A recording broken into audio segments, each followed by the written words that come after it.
Hello everyone, welcome to Pharmarocks YouTube channel. Pharmarocks के YouTube educational channel में आपका स्वागत है। आज के वीडियो लेक्चर में हम डिटेल में स्टडी करेंगे डिप्रेशन के बारे में। तो हम सीखेंगे डिप्रेशन होने के कारण क्या होते हैं, कि कौन से रीज़न से कोई भी पर्सन डिप्रेशन में जाता है, फिर क्या साइन एंड सिम्टम्स डेवलप होते हैं और किस तरह से हम ये एक साइकेट्रिक डिसऑर्डर का इलाज कर सकते हैं, कैसे हम उसको ट्रीट कर सकते हैं। तो सीखेंगे डिटेल में आज के लेक्चर में। तो डिप्रेशन मतलब कि जिसको हिंदी में अवसाद कहा जाता है। तो इसके संबंधित जो भी विकार आपके बॉडी के अंदर होते हैं, तो ये होने के कारण, लक्षण और उपाय वगैरह का डिटेल में डिस्कशन करेंगे आज के लेक्चर के अंदर। Expert lecture by Amar sir, assistant professor and founder of Pharmarocks. Thank you for being Pharmarocks family. Updated रहिए फार्मा नॉलेज के साथ। एक्सेस कर सकते हैं study material, test series and video lecture Pharmarocks के ऐप ऊपर। अब आप disease and medicine related course भी एक्सेस कर पाओगे फार्मारोक्स के ऐप पर, वो भी 1 साल तक अफोर्डेबल प्राइस में। तो भी डाउनलोड करिए एप्लीकेशन फार्मारोक्स और सीखिए अलग अलग मेडिसिन के बारे में, अलग अलग डिसीज और उनके इलाज के बारे में। तो study material, test series and video lecture के लिए डाउनलोड करिए Pharmarocks application. Android user Android app download करें, आईफोन यूज़र ऐप स्टोर से। लिंक आपको डिस्क्रिप्शन बॉक्स में मिल जाएगी। तो आप समझते हैं डिप्रेशन के बारे में। तो डिप्रेशन जो है वो एक मेंटल हेल्थ से जुड़ी बीमारी है, कि जैसे अलग अलग बीमारियां होती है, तो अलग अलग जो बॉडी की सिस्टम के रिलेटेड जो बीमारी होती है, कि जो समझो कि लंग्स के अंदर कोई प्रॉब्लम होता है तो हम वो कहते हैं कि रेस्पिरेटरी ट्रैक रिलेटेड डिसऑर्डर से। यूरिन रिलेटेड कोई प्रॉब्लम होते तो हम उसको यूटीआई कहते हैं कि यूरिनरी ट्रैक इन्फेक्शन हुआ है। फिर उसी तरह से लंग्स वगैरह के रिलेटेड है तो वो रेस्पिरेटरी ट्रैक इन्फेक्शन हो गया। गैस्ट्रोइंटेस्टाइनल ट्रैक रिलेटेड प्रॉब्लम हो तो वो GI tract related disease and disorder हो गए। तो अलग अलग बॉडी सिस्टम के अकॉर्डिंग टू बीमारियां होती है। तो ये एक हमारे ब्रेन से जुड़ा हम प्रॉब्लम कह सकते हैं, कि एक जो हमारी मेंटल हेल्थ होती है, तो मेंटल हेल्थ से जुड़ी एक डिसऑर्डर है। और इसको हम कैरेक्टराइज किस तरह से कर सकते हैं, तो उसमें एक जो सेंटर में एक पॉइंट है वो है मूड, कि पर्सन का जो मूड है वो बदलता रहता है। कि कई बार समझो कि सैड मूड में है तो अचानक से फिर मूड उसका हैप्पी भी हो सकता है। तो जिस सोच में वो ज़्यादा रहता है, कि समझो कि सैडनेस वाला ज़्यादा सोचता रहता है, तो उसका मूड जो है वो सैडनेस वाला रहेगा। और अगर वो समझो कि हैप्पीनेस की ओर सोचता है तो फिर वहाँ पे हैप्पीनेस की ओर बढ़ेगा। बट ज़्यादातर मूड जो है वो उनका सैड रहता है, कि जिसको हम कहते हैं डिप्रेस मूड। कि किसी भी पर्सन के अंदर 2 टाइप के मूड जो है वो स्विंग हो सकते हैं। एक तो हैप्पी वाला मूड हो सकता है और दूसरा सैड वाला मूड। तो आप जिस दिशा में आगे बढ़ते, कि आप सैड वाली थिंकिंग ज़्यादा रखते हैं, नेगेटिव थिंकिंग ज़्यादा रखते हैं, तो आपका मूड जो है वो डिप्रेशन में जाएगा। और पॉजिटिव थिंकिंग रखते हैं तो आपका जो मूड जो है वो हैप्पी वाला रहता है। तो मेंटल हेल्थ रिलेटेड जो डिसऑर्डर है डिप्रेशन, तो डिप्रेशन वाला जो पर्सन होता है उसके अंदर जो मूड की हम बात करें तो हमेशा डिप्रेस रहता है, सैड वाला मूड रहता है। और उनका जो इंटरेस्ट है वो कम हो जाता है एक्टिविटीज़ के अंदर, की जो अलग अलग कुछ एक्टिविटीज़ जो हमारी होती है रूटीन लाइफ की, उसमें धीरे धीरे उनका इंटरेस्ट जो है वो कम होता जाता है। और ये फिर आगे जाके रीज़न बनता है जो हमारी लाइफ जो होती है डेली लाइफ, उसमें जो इम्पेयरमेंट होना, कि रूटीन लाइफ स्टाइल में चेंज होना, वो एक रीज़न बनता है। अगर आपके मूड जो है वो बदलते रहता है, कि जिसको मूड स्विंग भी कई बार हम कहते हैं, तो ये जो है वो अर्ली स्टेज के अंदर या फिर जल्दी से डायग्नोस होना ज़रूरी है और प्रॉपर ट्रीटमेंट देना जरूरी है। कि जो भी पर्सन डिप्रेशन जैसा फील करता है, ऐसे उसको थिंकिंग आ रहा है, नेगेटिव थिंकिंग्स ज़्यादा आ रही है, चिंता हो रही है, तो तुरंत उसको इलाज होना ज़रूरी है, डायग्नोसिस होके। और प्रॉपर राइट ट्रीटमेंट जो है वो उनको मिलनी चाहिए, कि जिससे उनकी लाइफ है वो फिर से इम्प्रूव हो जाए। तो आगे समझते हैं डिप्रेशन के बारे में। तो डिप्रेशन एक ऐसी कंडीशन है कि जिसके अंदर पर्सन के जो मूड है वो अचानक से एलिवेशन हो जाते हैं, मतलब कि अचानक से मूड जो है वो लो हो जाएगा या फिर मूड हाई हो जाएगा।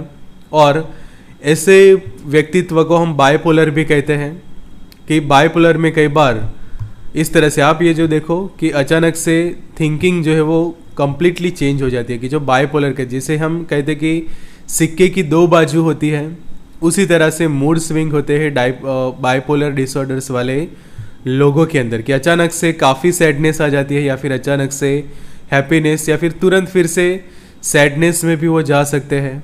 तो इसको हम बाइपोलर डिसऑर्डर भी कहते हैं। तो उसके टाइप्स क्या है कि अलग अलग टाइप के डिप्रेशन जो है वो देखे जाते हैं। एक डिप्रेशन का टाइप ऐसा है कि जिसको कहा जाता है परसिस्टेंट डिप्रेसिव डिसऑर्डर। उसका मतलब होता है कि ये थोड़ा माइल्ड होता है बट काफ़ी लॉन्ग टाइम तक रहता है, क्योंकि लंबे समय तक पर्सन जो उससे डिप्रेशन में रहते हैं कि अगर उसको प्रॉपर ट्रीटमेंट नहीं मिल रही तो लंबे समय तक वो डिप्रेशन में रहेगा।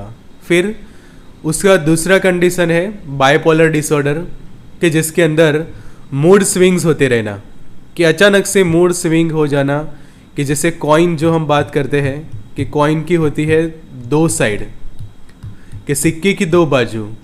तो सिक्के की दो बाजू की तरह ही पर्सन का मूड है वो स्विंग होता रहता है कि अगर आपके पास साथ उसकी बातचीत हो रही है तो अचानक से उसका रवैया है, उसका जो बिहेवियर है वो अचानक से चेंज हो जाए। कि पहले समझे कि आपसे अच्छे से बात कर हो रही थी तो अचानक से उसका मूड स्विंग हो जाके ऐसे कुछ आपसे मतलब कि झगड़ा हो जाए अचानक से, या फिर कोई भी ऐसी बात जो है वो आपसे वो कर सकता है कि जिससे आपको पता चले कि उसके अंदर बाइपोलर डिसऑर्डर जैसा जो है वो एक सिम्टम है।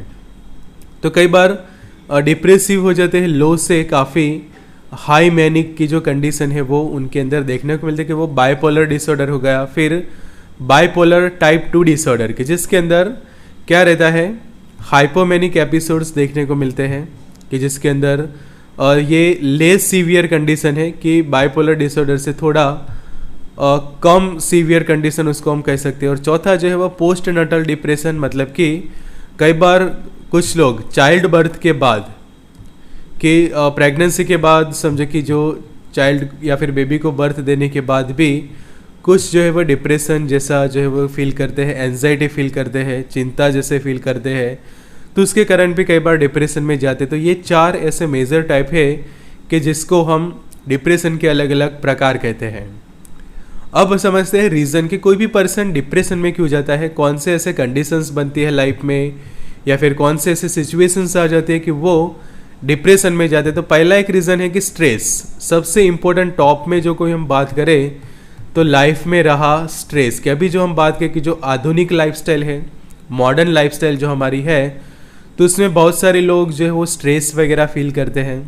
तो स्ट्रेस आपकी लाइफ में है कि आपके जो लाइफ है, आपके जो रिलेटिव्स वगैरह है, आप जहाँ पे रहते हैं वहाँ पे स्ट्रेस का माहौल है, या फिर आपके वर्क प्लेस पे ऐसा स्ट्रेस है। कि जैसे हमारी लाइफ के अंदर 2 टाइप के हमारे प्लेस बन सकते हैं, कि एक प्लेस बनता है कि जो हमारा घर है, और दूसरा कि जब वहाँ पे हम जो है वो काम करते हैं। कि स्टूडेंट है तो उनके लिए कोई स्कूल हो जाएगी, या फिर स्टूडेंट लाइफ में दूसरी तरह से कॉलेज वगैरह आ जाता है। तो इस तरह से कि कि आप घर जाते हैं तो घर पे ऐसा कुछ माहौल है तो वहाँ पे कुछ स्ट्रेस है तो भी आप डिप्रेशन में जा सकते हैं, या फिर जहाँ पे आप काम करते हैं, जहाँ पे आप स्टडी करते हैं, या फिर कोई ऐसी जगह पे आप जाते हैं कि कोई कोचिंग सेंटर भी जाते हैं, कोई स्कूल है, कॉलेज वगैरह है, आपका वर्क प्लेस है, तो वहाँ से भी आपको डिप्रेशन जो है वो आ सकता है। कि अगर कोई ऐसा माहौल है वहाँ पे। Second, modification in living arrangement, कि आप जहाँ पे रहते हैं वहाँ पे कुछ चेंजेस हुए हैं रहने के, ऐसे कुछ माहौल क्रिएट हुए कि जिसके कारण जो आप जो है वो डिप्रेशन जैसा फील करते हैं। अचानक से कोई ऐसे इमोशनल शॉक हुआ है लाइफ के अंदर, कि किसी भी टाइप के जो हमारी मेंटल हेल्थ से जुड़ी जो हम बात करें तो उसमें कोई भी ऐसा इमोशनली आपको कोई ब्लैकमेलिंग जैसा हुआ है, या फिर इमोशनली आपको कोई ऐसी बातें कह रहा है, कोई ऐसे इमोशनली टॉर्चर हो रहे हैं आप, तो भी एक इमोशनल शॉक के कारण भी पर्सन डिप्रेशन में जा सकता है। फिर कोई ऐसा स्ट्रेसफुल इवेंट हुआ है लाइफ में, या फिर ऐसा कोई ट्रॉमेटिक इवेंट, कि जैसे कोई ट्रॉमा की जो हम बात करें कि कोई एक्सीडेंटल अचानक से कोई ऐसा इवेंट बना है, कोई ऐसे स्ट्रेसफुल कंडीशन देखने को मिली, या फिर आप बहुत ज़्यादा सेंसिटिव और आपने कुछ ऐसी कंडीशंस कुछ देख ली, कोई ऐसा इंसिडेंट आपने देख लिया, तो भी आप जो है वो डिप्रेशन में जा सकते हैं। फिर जो डेथ हो जाती है कई बार, जो लव वन हमारे होते हैं कि जिनसे आप बहुत ही प्यार करते हैं, मोहब्बत करते हैं, उनके अचानक से जो है वो उनको खो देना, उनकी डेथ हो जाना या फिर किसी भी तरह से आप जो है उनसे दूर हो जाते हैं तो भी पर्सन डिप्रेशन जो है वो फील करता है। फिर एंजाइटी, किसी भी चिंता की, किसी भी चीज़ की आपको चिंता, कि आपको समझो कि कोई स्टडी रिलेटेड आपको चिंता है, आपकी जॉब के रिलेटेड आपको कोई चिंता है, फिर आपके फैमिली के रिलेटेड किसी भी टाइप की चिंता है, फ्रेंड्स से जुड़ी कोई प्रॉब्लम है, लव रिलेशंस के रिलेटेड कोई भी आपको एंजाइटी या फिर चिंता वगैरह है, आपके करियर के रिलेटेड आपको चिंता है, तो ये सभी चिंताएं भी डिप्रेशन का कारण बनती है। और family and relationship related problem भी पर्सन को डिप्रेशन के अंदर धकेल सकते हैं। दूसरे कुछ रीजंस देखें कि वो बात की हमने कंडीशंस के रिलेटेड कि ये वाले जो डिप्रेशन है वो किसी भी कंडीशन के कारण होता है या फिर कोई ऐसे सिचुएशंस बनती है लाइफ के कारण। दूसरे अब रीज़न ये है कि कोई ऐसे मेडिकल कंडीशंस के कारण भी पर्सन डिप्रेशन में जा सकता है, जैसे कि कोई क्रोनिक इलनेस, मतलब कि आप बहुत ही लंबे समय से बीमार थे, किसी बीमारी का आपके लिए इलाज चल रहा है, तो कई बार वो मेडिकेशंस के कारण या फिर वो बीमारी के टेंशन के कारण, चिंता के कारण भी पर्सन जो है वो डिप्रेशन जैसा फील करता है। इनसोम्निया की कंडीशन मतलब कि पर्सन को रात को लेट तक जो है वो नींद नहीं आती, रात को लेट तक। यहाँ पे आप देखो कि घड़ी के अंदर जो है वो मिडनाइट जैसा टाइम हो रहा है, फिर भी पर्सन को जो है वो नींद नहीं आ रही है। तो एक अनिद्रा की जो बात हम कहते हैं कि नींद न आना, वो भी एक बार रीज़न बनता है कि पर्सन आगे जाके डिप्रेशन फील कर सकता है। क्रोनिक पेन, कि आपके जो हार्ट के अंदर या फिर आपके बॉडी के अंदर, कि जो हम बात करते कि अगर आपको किसी तरह से ऐसा हार्ट ब्रेक जैसी कोई कंडीशन हुई थी, कि जो हम बात करते कि ऐसे कोई रिलेशंस के दौरान ऐसा, तो ऐसे क्रोनिक पेन भी रीजंस बनते हैं कई बार। कि जो मेडिकल कंडीशंस के तौर पे देखें तो कोई हार्ट रिलेटेड बीमारी है या फिर बॉडी के अंदर कंटिन्यूसली कोई पेन वगैरह हो रहे हैं, तो उसके कारण भी जो है वो आप डिप्रेशन में जा सकते हैं। फिर attention deficit hyper activity disorder, ADHD के जो पेशेंट्स होते हैं वो भी आगे जाके डिप्रेशन में जा सकते हैं। ब्रेन का आपका ऐसा स्ट्रक्चर है कि आपका जो फ्रंटल लोब है ब्रेन का वो प्रॉपर एक्टिव नहीं है, तो भी पर्सन डिप्रेशन में जा सकता है। या फिर अर्ली चाइल्डहुड ट्रॉमा, कि जो चाइल्डहुड जो हम कहते हैं कि जो बचपन होता है, कि बचपन में कुछ ऐसा ट्रॉमा हुआ था आपके साथ, कोई भी ऐसा इंसिडेंट बना है आपके पास, आपके साथ आपकी लाइफ में बचपन में, तो वो फिर आप जल्दी से भुला नहीं सकते और उसको आप बार बार सोचते रहते हैं, तो वो भी आपके लिए एक रीज़न बनता है डिप्रेशन के। तीसरे कुछ रीजंस देखें तो वो है ब्रेन की केमिस्ट्री, के जो न्यूरोट्रांसमीटर्स ब्रेन के अंदर रिलीज होते हैं, तो वो फिर आगे जाके आपको डिप्रेशन करवा सकते हैं।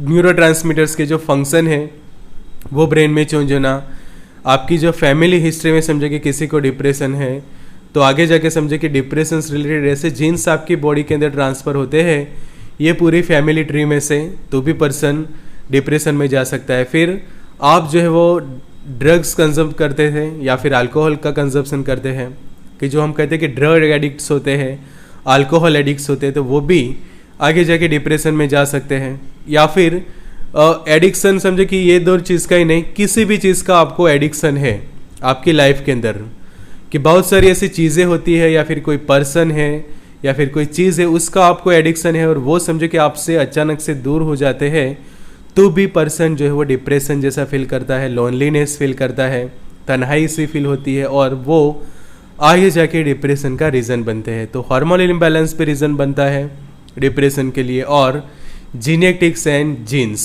तो ये सभी रीज़न है डिप्रेशन के।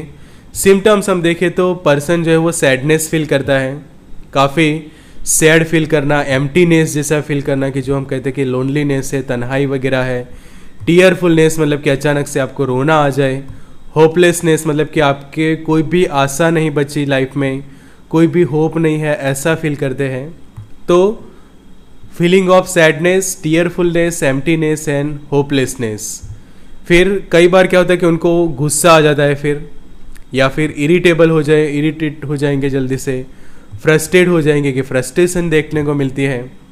स्लीप उनकी डिस्टर्ब हो जाती है, कि जो एक समझो कि नॉर्मल हम बात करें तो आप जो है वो समझो कि रात को 10 बजे सो जाते हैं, या फिर आप समझो कि 10 से 12 के बीच में आप जो है वो रात को सो जाते हैं प्रॉपरली, और 8 घंटे की नींद लेने के लिए आप जो है वो सुबह उठ जाते हैं एटलीस्ट 8 बजे आप उठ जाते हैं, 6 बजे उठ जाते हैं चलो, या फिर 8 बजे से उठते हैं, कि अगर आप 10 बजे से उठते हैं 10 से 12 के बीच में, तो आप 6 से 8 के बीच में जो है वो मॉर्निंग में उठ जाते हैं। बट अगर स्लीप डिस्टर्बेंस कैसे होगी मैं आपको यहाँ पे समझाता हूँ, कि आप जो है वो रात को 3 बजे तक जो है वो जागते रहते हैं, और अगर आपको ऐसी जॉब करते हैं, आपको स्कूल जाना होता है या फिर आपके रूटीन घर के काम है, तो उसके लिए आपको समझो कि किसी भी तौर पे 7 बजे आपको उठना पड़े या फिर 8 बजे उठना पड़े, या फिर ज़्यादा से ज़्यादा चलो आपको 9 बजे तक तो उठ ही जाना पड़े, कि जिससे आप नेक्स्ट डे का आपका रूटीन काम अच्छे से कर सको। बट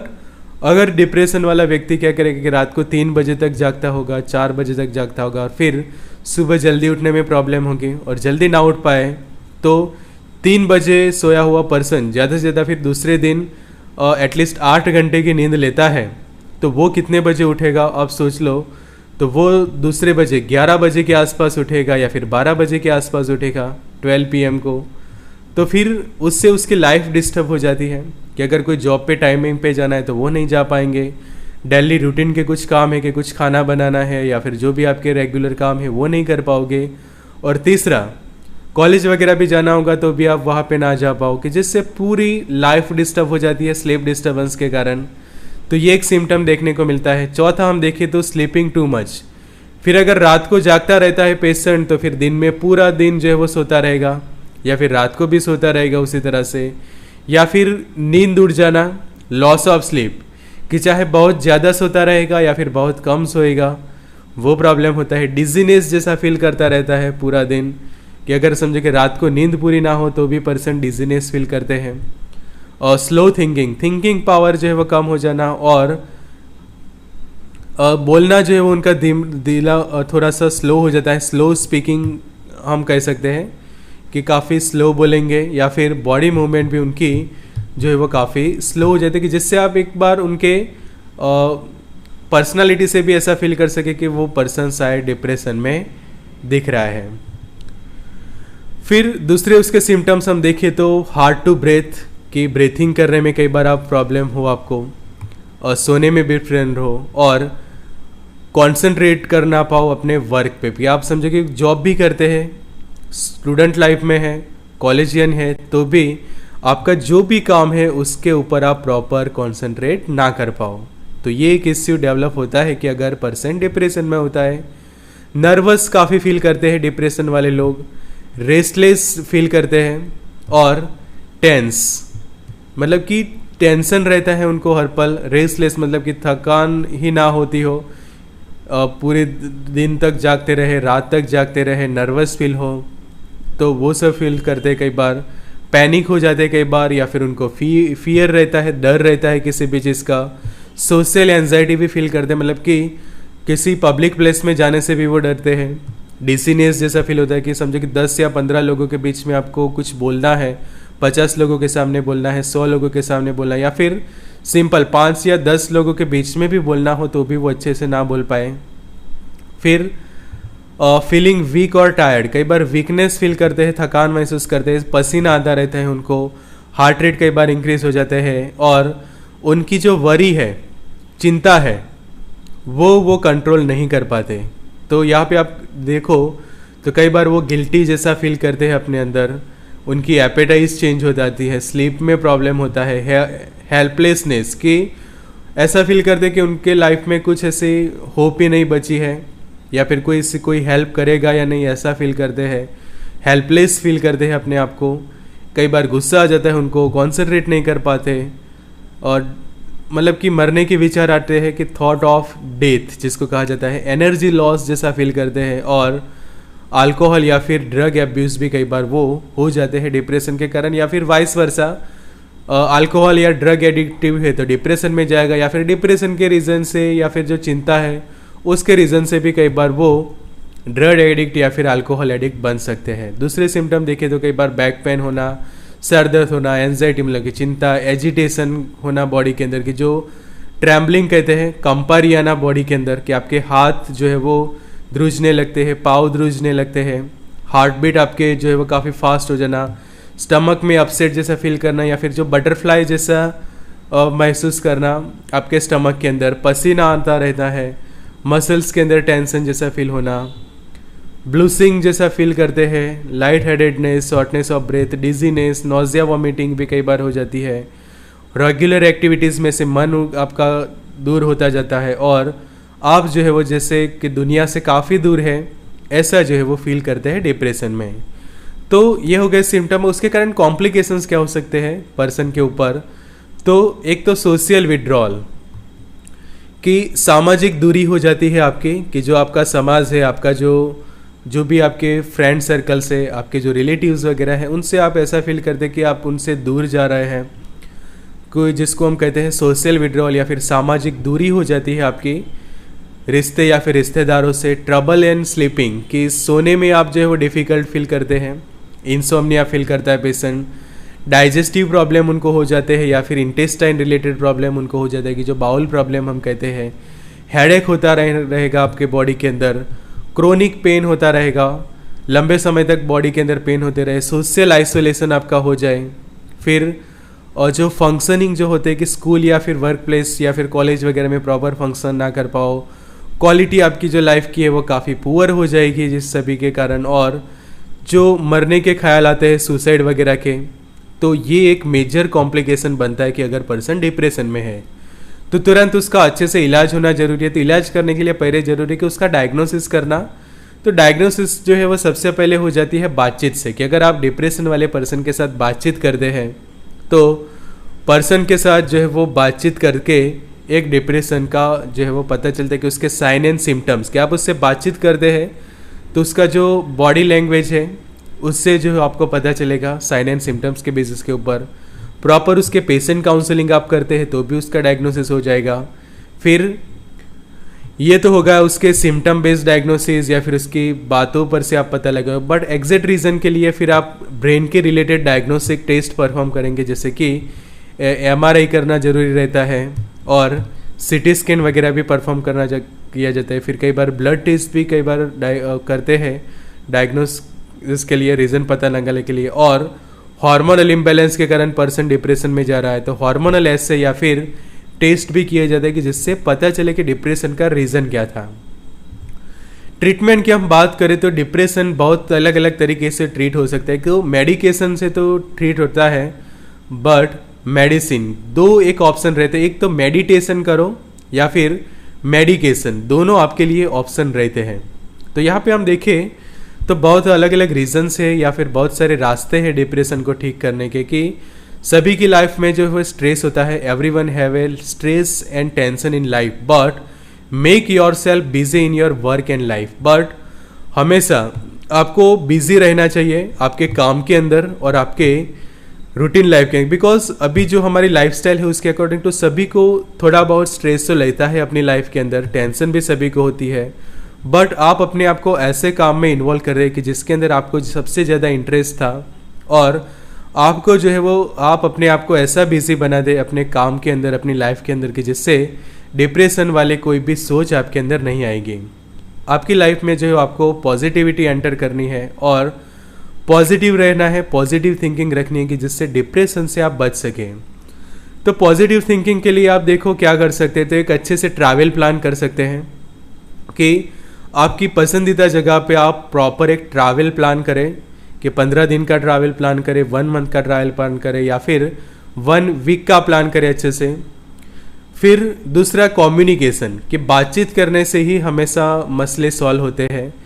तो डिप्रेशन होने का जो कोई रीज़न है तो वो रीज़न का पता लगने के बाद या फिर जिस चीज़ की आपको चिंता सता रही है तो उसके लिए ज़रूरी है कि प्रॉपर कम्युनिकेशन होना, बातचीत होना। तो बहुत सारे जो लाइफ में हमारे इश्यूज़ होते हैं वो कम्युनिकेशन से सॉल्व होते हैं, बातचीत से मसले सॉल्व होते हैं। बातचीत करने से जो इश्यूज़ वगैरह होते हैं, प्रॉब्लम्स होती है, वो सॉल्व होती है, तो वो करना चाहिए। फिर म्यूज़िक थेरापी एक बनता है कि म्यूज़िक थेरापी से भी बहुत सारे लोग डिप्रेशन से बाहर आ जाते हैं, तो ये एक है। फिर क्रिएटिविटी, बहुत सारी क्रिएटिविटी होता है कि किसी को पेंटिंग का शौक़ होता है तो वो क्रिएटिविटी कर सकता है, ड्राइंग का आपको कोई शौक़ है तो वो आप करो। फिर जो भी आपके माइंड के अंदर आपकी क्रिएटिविटी, आपको कोई स्केच बनाना पसंद है, आपको कोई कुकिंग के अंदर काफ़ी आपको इंटरेस्ट है तो उसमें कुछ अच्छे से लग जाइए। जो भी कुछ क्रिएटिव काम आप है वो कर सकते हैं कि जिससे आप डिप्रेशन से बच पाओगे। पॉजिटिव थिंकिंग लाना शुरू कर दे आप।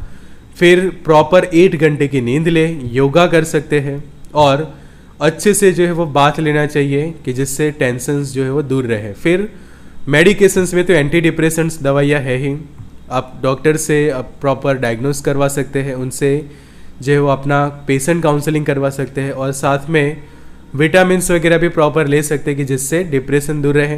प्रॉपर लाइफ में एक शेड्यूल बनाएं कि जिससे आप वो शेड्यूल के अंदर जो है वो बिजी रहे कि जिससे नेगेटिव थिंकिंग जो है वो ना हो। तो यहाँ पे एक डायग्राम देखो कि जिससे आपको पता चलेगा कि 2 टाइप के हमारे माइंड के अंदर थिंकिंग रहती है कि एक पॉजिटिव थिंकिंग रहती है और एक नेगेटिव थिंकिंग। तो अब क्या होता है देखो कि ये वाला जो पेड़ लगाया हुआ है, ये वाला जो आप ट्री देख रहे हैं कि इसको हमेशा नेगेटिव सोच ही मिल रही है, ऐसा उसको पानी मिल रहा है कि वो नेगेटिव सोच वाला पानी है। तो उससे आगे जाके उसकी कंडीशन क्या होती है देखिए, तो ये कंटिन्यूसली उसको नेगेटिव पानी मिला तो वहाँ पे उस जगह पे रहने से उसकी हालत देखो कैसी हो चुकी है, पूरा मुरझा गया है ये ट्री। बट उसके पास वाला जो दूसरा आप देखो कि जिसको पॉजिटिव एनर्जी मिल रही है, पॉजिटिव पानी मिल रहा है, उसको जो पानी दे रहे हैं ऐसा दे रहा है कि वो पॉजिटिव थिंकिंग वाला पानी मिल रहा है कि जिससे यहाँ पे आप देखो वो अच्छे से हरा भरा है। तो आप देख रहे हैं कि प्रॉपर थिंकिंग से भी फर्क पड़ता है कि आप कंटिन्यूसली लाइफ में ऐसे ही सोच रहे रहेंगे तो आप डिप्रेशन में और ज़्यादा जा सकते हैं। कि समझे कि आपको कोई चिंता है, स्ट्रेस है, तो उसी के बारे में आप नेगेटिव सोचते ही रहेंगे तो आगे जबकि आपकी हालत ये होने वाली है। बट समझो से नेगेटिव से निकल के आप पॉजिटिव में जाओगे तो आगे जाके आपकी कंडीशन ये हो सकती है कि मेडिसिन तो काम करेगी ही, बट साथ में पॉजिटिव जो थिंकिंग है वो सबसे इम्पोर्टेंट है डिप्रेशन में से बाहर निकलने के लिए। तो मेडिसिन की मैं आपको बात करूँ तो पेशेंट काउंसलिंग जो है करते हैं आप किसी भी डॉक्टर के साथ या फिर जो साइकियाट्रिस्ट के साथ, तो उसको साइकोथेरापी हम कहते हैं। तो साइकोथेरापी पेशेंट की होती है, फिर जो ट्रीटमेंट की जाती है उसकी बातचीत से कि उसको पूछा जाता है कि आप किस रीज़न से आप डिप्रेशन में गए थे, तो वो डिप्रेशन में जाने का रीज़न समझो कि हम ख़त्म कर देते हैं तो पर्सन डिप्रेशन से बाहर निकल सकता है। मेडिकेशन उसको दी जाती है जो एंटी डिप्रेशंस की जो हम बात करते हैं कि यहाँ पे आप देख रहे हैं कि सिटालोप्राम है, अल्प्राजोलाम वगैरह है, एसिटालोप्राम वगैरह के जैसे एंटी डिप्रेशंस मेडिकेशन है। फिर साथों साथ मेडिटेशन भी किया जाता है कि जिसके अंदर कॉग्निटिव बिहेवियर थेरापी आता है, योगा वगैरह आता है कि जिससे पेशेंट जो है वो मेडिटेशन के थ्रू या फिर म्यूजिक थेरापी के थ्रू जो है वो डिप्रेशन में से बाहर निकले। तो स्पेशली मॉडिफाइंग किए जाते हैं नेगेटिव थॉट्स को और नेगेटिव एनर्जी निकाल के पॉजिटिव एनर्जी पेशेंट के अंदर डालने की कोशिश की जाती है कि जिससे वो डिप्रेशन में से बाहर आ जाए। फिर आप ऐसे कोई मोटिवेशनल स्पीकर्स होते हैं उनके भी जो लेक्चर्स वगैरह होते हैं, उनके जो अलग अलग वीडियोस वगैरह होते हैं वो भी आप देखो कि जिससे आप फिर ऐसे कोई मूवीज़ वगैरह देखो कि जिससे आपको पॉजिटिव एनर्जी मिले। कि ऐसे मूवीज़ देखनी चाहिए कि जिससे आप डिप्रेशन में से बाहर निकले और आपकी लाइफ में कुछ ऐसा चेंजेस आए कि जो अपने आप स्पेशली कई बार क्या होता है कि आपके कोई गोल आप सेट कर दे हैं लाइफ का, तो वो गोल अचीव करने में फिर आप लग जाते हैं कि कोई ऐसी मोटिवेशनल मूवी वगैरह देखते हैं कि जैसे एक सिंपल एक एग्जांपल मैं बताऊँ आपको कि आप समझो कि MS धोनी वाला जो मूवी देखते हैं तो उससे आप देखोगे कि वो मूवी में भी काफ़ी चढ़ाव उतार आपको देखने को मिलते हैं MS धोनी की लाइफ में। बट जो एक गोल होता है उसके पीछे जब इंसान लग जाता है तो आगे जाके वो काफ़ी सक्सेस पाता है। तो ऐसे मूवीज़ देखें कि जो आपकी लाइफ में एक पॉजिटिव एनर्जी दे, आपको कोई ऐसा गोल दे कि जिससे आप डिप्रेशन से बाहर निकले और अच्छे से अपने रूटीन काम कर पाए। तो अब मैं बात बताऊंगा आपको मेडिकेशंस की। तो मेडिकेशंस के लिए स्पेशली जो है वो एंटी डिप्रेशंस मेडिकेशंस प्रिस्क्राइब किए जाते हैं कि वो प्रिस्क्रिप्शन बेस्ड मेडिकेशंस रहते हैं कि यहाँ पे आप लिखा है RX ओनली मेडिकेशंस रहते हैं ये। तो एक रहते हैं मोनो एमाइनो ऑक्सीडेज इनहिबिटर्स कि जिसको माओ इनहिबिटर्स कहा जाता है, जिसके अंदर सेलेगिलिन करके जो मेडिकेशन है वो यूज़ की जाती है, प्रिस्क्राइब की जाती है। फिर ट्राइसाइक्लिक एंटी डिप्रेशंस में से इमिप्रामाइन यहाँ पे आप देख सकते हैं तो इमिप्रामाइन के जो टैबलेट्स पेशेंट को प्रिस्क्राइब जाती है, एमिट्रिप्टिलाइन। और ये मेडिकेशंस खासकर patient OD once a day लेते हैं कि दिन में एक ही बार उनका लोअर डोज से ट्रीटमेंट स्टार्ट होती है। फिर SSRIs के अंदर हम देखें तो फ्लूएक्सिटिन्स के टैबलेट्स वगैरह आते हैं, सर्टालिन वगैरह आती है। तीसरा हम देखें तो और टिपिकल एंटी डिप्रेसेंट्स जैसे कि मेप्रोटिलाइन है और ट्राजोडोन करके एक आता है मेडिकेशन। और मूड स्टेबलाइजिंग ड्रग्स के अंदर लिथियम भी यूज़ होता है कि जो मैनिक डिसऑर्डर्स के लिए यूज़ की जाती है। आगे हम कुछ देखें कि जो डाइजेपाम्स है कि जिसके अंदर बेंजोडाइजेपाम्स के अंदर डाइजेपाम या फिर क्लोरडाइजेपेक्साइड करके जो मेडिकेशन है, ऑक्साजेपाम है, लोराजेपाम है, अल्प्राजोलाम है, फ्लोराजेपाम है कि यहाँ पे आप देख सकते हैं अल्प्राजोलाम। तो ये एक RX ओनली मेडिकेशन बनता है प्रॉपर, और प्रॉपर प्रिस्क्रिप्शन के साथ ही वो मेडिकेशंस दी जाती है। एजापायरोन्स के अंदर हम देखें तो बुस्पिरोन करके ड्रग आती है, जैपिरोन करके आती है, इप्सापिरोन करके आता है। फिर सेडेटिव एंटीहिस्टामाइन्स में अंदर हाइड्रोक्सीजिन करके भी मेडिकेशंस आती है। बीटा ब्लॉकर्स में प्रोप्रानोलॉल है, SSRIs के अंदर बहुत सारे है, ट्राइसाइक्लिक एंटी डिप्रेसेंट्स है। तो SSRIs के अंदर हम देखें तो सिटालोप्राम है, डापाक्जेटिन करके है, डेपोक्जेटिन करके है, एसिटालोप्राम है, फ्लूएक्जेटिन है, फ्लूओक्सामाइन है, पेरोक्जेटिन है, सर्टालिन है एंड वर्टियोक्जेटिन। तो ये सभी medication selective serotonin reuptake inhibitors कहे जाते हैं कि जो ब्रेन के जो ऐसे केमिकल्स रिलीज होते हैं कि जो आपको चिंता करवाते हैं, लंबे समय तक एंजाइटी देते हैं, तो ये केमिकल की रिलीज कम करवाएगी ये मेडिकेशन। कि जैसे यहाँ पे आप देख सकते हैं कि सिटालोप्राम बहुत बार प्रिस्क्राइब की जाती है, एसिटालोप्राम भी प्रिस्क्राइब किया जाता है, फ्लूएक्जेटिन प्रिस्क्राइब की जाती है। और स्पेशली ओडी मतलब कि वंस अ डे, एक दिन में एक ही बार पेशेंट लेते हैं ये टैबलेट्स को। ट्राइसाइक्लिक एंटी डिप्रेसेंट के अंदर एमिट्रिप्टिलाइन है, नॉरट्रिप्टिलाइन, प्रोट्रिप्टिलाइन करके है, क्लोमिप्रामाइन है, इमिप्रामाइन है, डेसिप्रामाइन है, ट्राइमिप्रामाइन, एमोक्सापिन। तो ये सभी एंटी डिप्रेसेंट्स कही जाती है, ट्राइसाइक्लिक एंटी डिप्रेसेंट्स कि ये भी डिप्रेशंस जो है वो आपका कम करवाती है मेडिकेशंस की। जो ब्रेन के ऐसे केमिकल्स की जो आपको चिंता देते हैं वो कम करके ये अपने काम करती है ये मेडिकेशन। तो ये मेडिकेशंस के कुछ ऐसे साइड इफ़ेक्ट्स भी होते हैं कि जैसे कि SSRI के कारण कि आप लंबे समय तक यूज़ करते हैं तो कुछ साइड इफ़ेक्ट्स भी होती है। तो एंटी डिप्रेशंस जो है वो डिज़ाइन की गई है to help and relieve the symptom of depression. अब एंटी डिप्रेसेंट क्यों बनाई गई है? तो उनका नाम ही है कि डिप्रेशन के सामने अपने एंटीडोट का जो काम करती है। तो जो सिम्टम्स है डिप्रेशन के, वो सिम्टम्स को रिलीव करते हैं कि जिससे ये मेडिकेशन लेने के बाद पर्सन का डिप्रेशन कम हो जाता है। SSRIs की हम बात करें तो वो क्या करता है, जो मूड डिप्रेस होने के जो रीज़न थे, एंजाइटी जो चिंता थी, उसको इरेज कर देते हैं आपकी लाइफ में से, एसिस्ट कर देते हैं, कम कर देते हैं। फिर कुछ एंटी डिप्रेसेंट्स क्या करते हैं, ट्रीट करते हैं क्रोनिक पेन को और एंजाइटी डिसऑर्डर को कि जिससे जो रीज़न ख़त्म हो जाता है। सेडाटिव्स क्या करते हैं, आपकी लाइफ में ड्रोसिनेस लाते हैं लेने के बाद, काल्मनेस मतलब कि जो शांति महसूस करते हैं आप, सेंसेस आपके जो है वो थोड़े डल हो जाते हैं।